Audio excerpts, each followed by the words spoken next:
বৃষ্টি ভেজা সিক্ত শহর, মনের মাঝে ভাসছ তুমি। সময় পেরায় ভীষণ রকম, কলকাতা তুমি বড্ড দামি।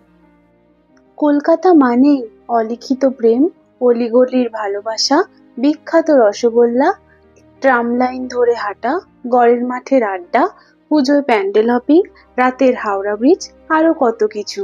দ্য সিটি অফ জয়, অর্থাৎ কলকাতা ভারতের একমাত্র শহর যেখানে এখনো হাতি টানা রিক্সা দেখতে পাওয়া যায়। দেশের সব থেকে বড় লাইব্রেরি, ন্যাশনাল লাইব্রেরি, কলকাতাতেই অবস্থিত। 5 জন বিশিষ্ট নোবেলজয়ী ব্যক্তি থেকেছেন, কাজ করেছেন কলকাতাতেই, যেমন সিভি রমন, রবীন্দ্রনাথ ঠাকুর, অমর্ত্য সেন, স্যার রোনাল্ডো রস, এছাড়াও অস্কার জয়ী সত্যজিৎ রায়। কলকাতা শহরের ইতিহাস 300 বছরেরও বেশি পুরনো। 1690 সালে ব্রিটিশ ইস্ট ইন্ডিয়া কোম্পানি বাংলায় বাণিজ্য বিস্তারের উদ্দেশ্যে এই অঞ্চলে পদার্পণ করেন। এই সময় থেকেই শহর কলকাতার লিখিত ইতিহাসের সূচনা। জব চার্নক নামে কোম্পানির এক প্রশাসককে সাম্রাজ্যবাদী ঐতিহাসিকগণ কলকাতার প্রতিষ্ঠাতা মনে করতেন। সপ্তদশ শতকের মাঝামাঝি সময়ে পর্তুগিজদের বাণিজ্য ঘাঁটি ছিল সুতানুটি। পরবর্তীকালে ডাচ হুগলি নদী থেকে খাল কেটে এখানকার মধ্য কলকাতাকে সুরক্ষিত করে। ইংরেজদের সুরক্ষিত করতে তৈরি হয় পুরনো ফোর্ট উইলিয়াম। 1756 সালে বাংলার নবাব সিরাজদৌল্লা এই শহর অবরোধ করেন ও অধিকার করেন। খোদ ইংল্যান্ডেও এই শহর খ্যাতি লাভ করে। ইংরেজ ঐতিহাসিকদের মতে সিরাজ প্রায় 43 জন ব্রিটিশ বাসিন্দাকে একটি ছোট গুদাম ঘরে গুম খুন করান। এই স্থানকে কলকাতার কৃষ্ণ গহ্বর বলা হয়।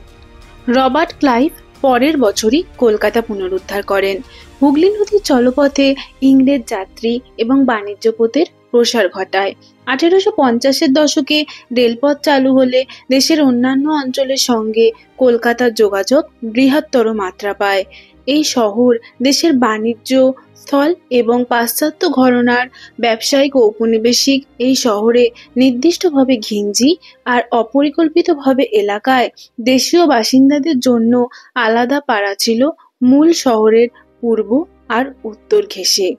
সুপরিকল্পিত এবং ফাঁকা জায়গায় বসতি ছিল ইউরোপিয়ানদের দক্ষিণ তথা দক্ষিণ পূর্ব দিকে।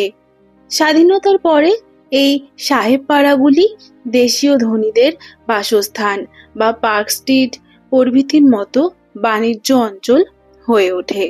সপ্তদশ শতাব্দীর শেষ ভাগে সুতানুটি, ডিহি কলিকাতা ও গোবিন্দপুর নামে 3টি গ্রাম নিয়ে কলকাতা শহরটি গড়ে ওঠে।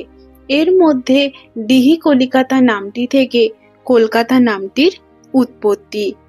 19বিংশ শতাব্দীর প্রথম দিকে কলকাতা শহর 2টি ভাগে বিভক্ত হয়ে যায়। শহরের দক্ষিণে যে অংশে ব্রিটিশরা বাস করতেন সেটিকে ইংরেজিতে বলা হয় হোয়াইট টাউন এবং উত্তরের যে অংশে ভারতীয়রা বাস করতেন সেটিকে ইংরেজিতে বলা হয় ব্ল্যাক টাউন। 1850-এর দশক থেকে কলকাতা শহর বস্ত্রবয়ন ও পাট শিল্পে বিশেষ সমৃদ্ধি অর্জন করতে শুরু করে। এর ফলে ব্রিটিশ সরকার এখানে রেলপথ ও টেলিগ্রাফ প্রকল্পের মতো পরিকাঠামো উন্নয়নমূলক প্রকল্পে প্রচুর অর্থ বিনিয়োগ করেন। ব্রিটিশ ও ভারতীয় সংস্কৃতির মিশ্রণে শহুরে বাঙালিদের মধ্যে এক নব্য বাবু শ্রেণীর উদ্ভব ঘটেছিল। এই বাবুরা ছিলেন সাধারণত উচ্চবর্ণীয় হিন্দু, ইংরেজি শিক্ষায় শিক্ষিত ও সংবাদপত্রের পাঠক। কলকাতা শুধুমাত্র একটি শহর তা বললে কিন্তু ভুল হবে। কলকাতা একটি আবেগ, একটি জলজ্যান্ত অনুভূতি। এই শহরের অলিতে গলিতে লুকিয়ে আছে কত গল্প, কত কবিতা, কত ছন্দ। কলকাতা শহরের সৌন্দর্যের প্রেমে পড়তে হয় বারংবার।